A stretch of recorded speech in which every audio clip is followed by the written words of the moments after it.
Hello friends, welcome back to my channel.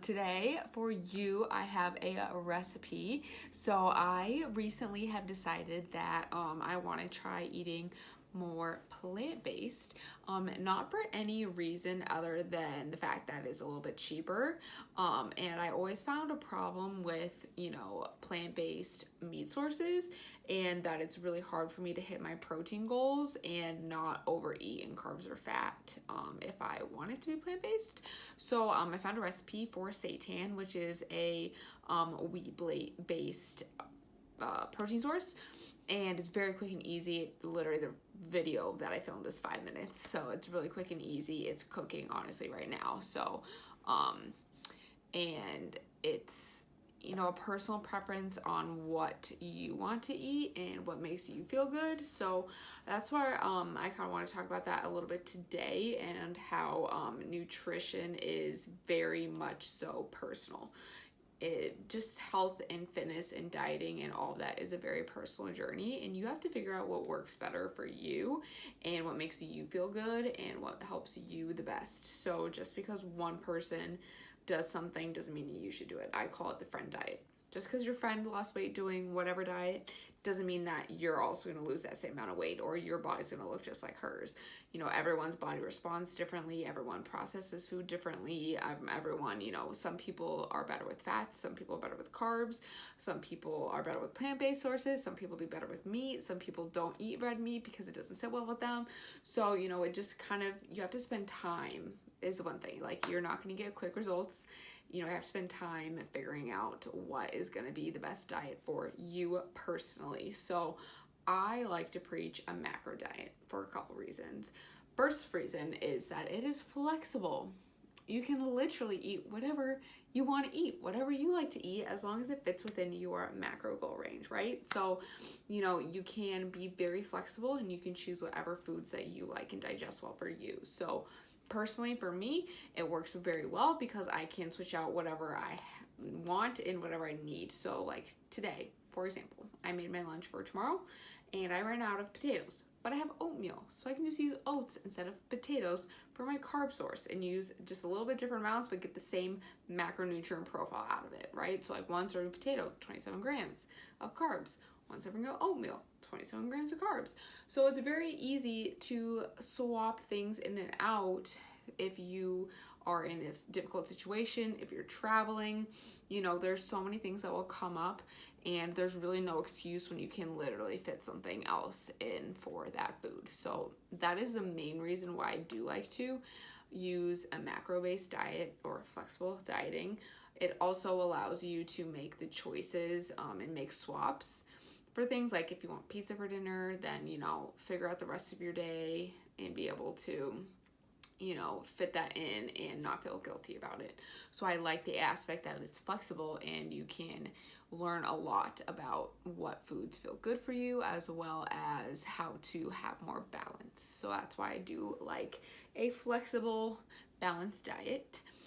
I also like it because it teaches you proper portion sizes as well as what is in certain foods, right? So if you weigh out your food every day, you're gonna learn like what a serving of chicken looks like. Like, that's just how it is. Like, you're gonna learn to be able to eyeball something, right? Like, the goal isn't for you to track macros forever. It's a teaching and learning guide for you to be able to learn to eyeball and to portion things out and to know what's in your food and to know, the breakdown of your foods, right? Like, sometimes if you go to the store and you see something that's like high protein, and then you look at the macros on it and there's like 20 carbs and 2 grams of protein, right? That's not high protein. Like, oatmeal is not high protein. Having 27 grams of carbs and 7 or 5 grams of protein, that's not high protein. That's a carb source, right? So it just kind of teaches you like what is in certain foods to help you also reach your goals. So those are the 2 main reasons why I do like the macronutrient tracking. And it's actually pretty easy to calculate them. So we can go through that really quickly so I can show you guys how to calculate your own macros. All right, hope y'all can see me in this, but we're gonna go ahead and get started. I didn't realize I took this off.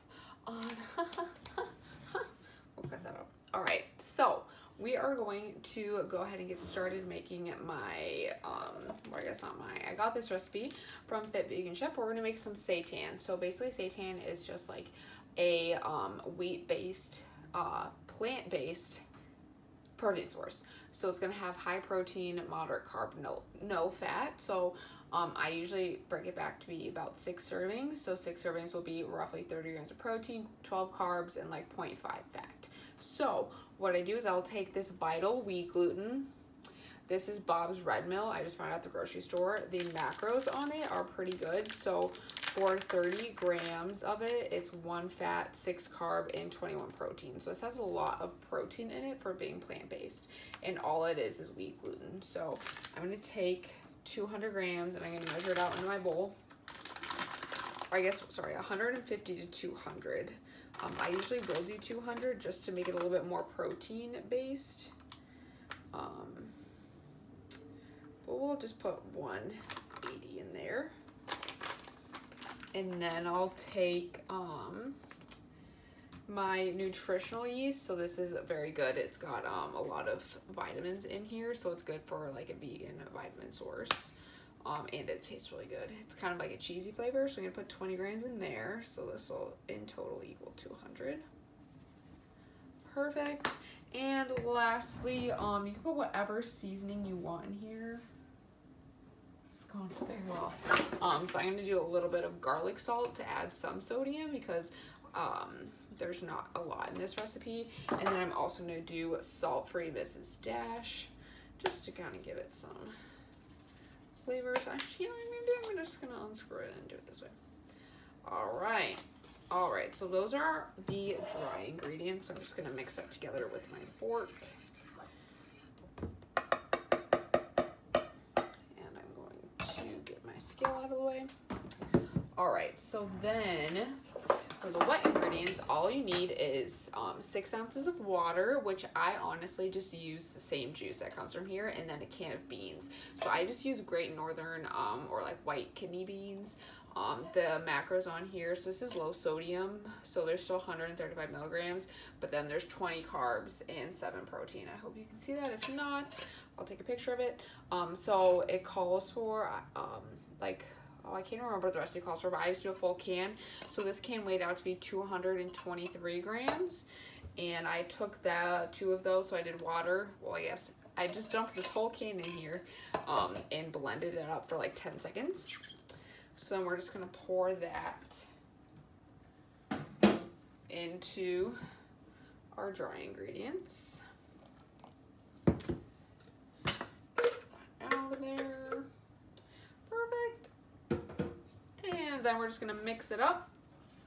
I think this is gonna need a little bit more of the Vital wheat. Oh no, this is mixing really well. All right, so it's gonna be really doughy. Kind of, this is gonna be like a sticky, gummy bread, kind of.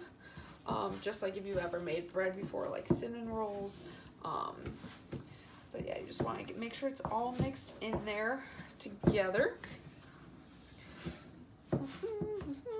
Okay, and then what I'm gonna do is I already have a greased pan, and I'm just gonna dump that in there. Whoops. So what I do is I like to kind of mash it together and make it into a little loaf.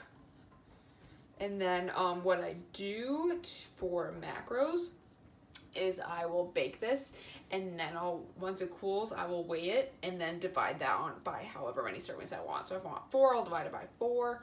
If I want 8, I'll divide it by 8, 6, whatever I want. And then in my Fitness Pal, it'll just kind of like add up together.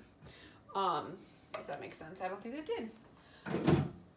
So now I'm gonna take foil, put it over here, cook it covered for 20, uncovered for 35 at 350, and I'll let you know what it looks like when it's done. All right, so this is gonna be how you calculate your macros. Step 1, you are going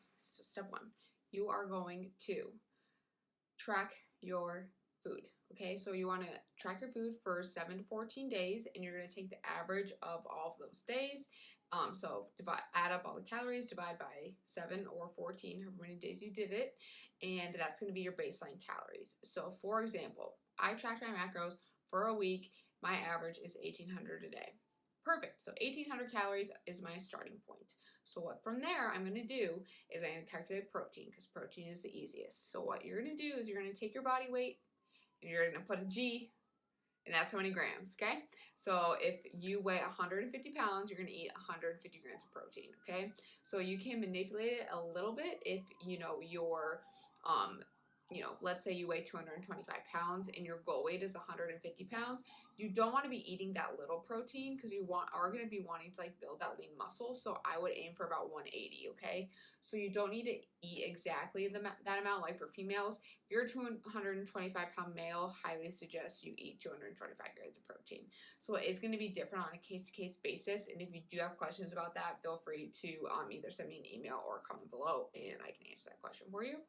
And so next, what you're going to do is you're going to take that 150 grams, so we're going with that example, 150 grams times 4, okay? So there are 4 calories per 1 gram of protein. So if you're eating 150 grams of protein, you're going to want to multiply it by 4, okay?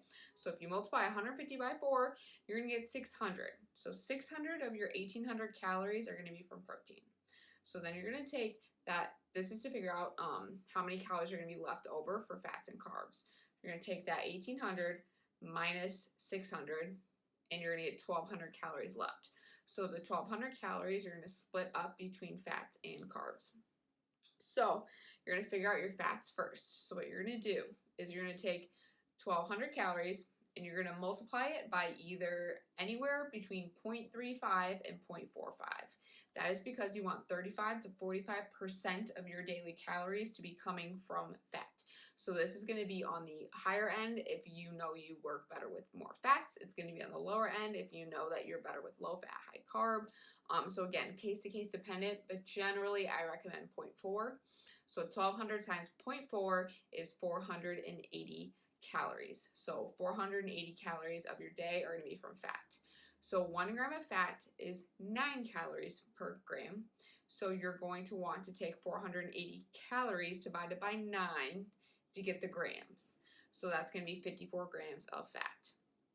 Lastly, what you're going to do is you're going to take that 480, you're going to take the 1,200. So 1,200 minus 480, and that's going to be 720. So 720 of your calories left over, that's going to be for carbs. And carbs are just like protein, 4 calories per gram. So you're going to take 720 divided by 4 and get 180. So your total macro count would be 150 grams of protein, 180 grams of carbs, and 54 grams of fat. So that would be a good starting point, right? And if you want to go into a dieting phase, you can, cut calories every few weeks. If you want to go into a growing phase, you can add, a few carbs and fats every week. It depends on your goals, but that's going to be your starting baseline. And I would just recommend tracking that for about 4 weeks. Just get the hang of tracking and making sure you're hitting your numbers. The most important number to hit is your protein. You want to hit your protein and your calorie goal. So that could be a good starting point. And then when you're ready to really make sure you're hitting your fats and carbs, that's going to be that next step up. So that's how you calculate your macros. Again, if you have any questions, feel free to shoot me an email or comment question below. And thank you for watching. And I hope you enjoy the rest of your day, night, morning, whatever time of day you're watching this. Feel free to drop a comment, subscribe, click the button to alert you whenever I post a video, whatever YouTubers say. Like it, don't like it, I don't care. But I appreciate you guys' support. Thank you, and let me know if you have any questions.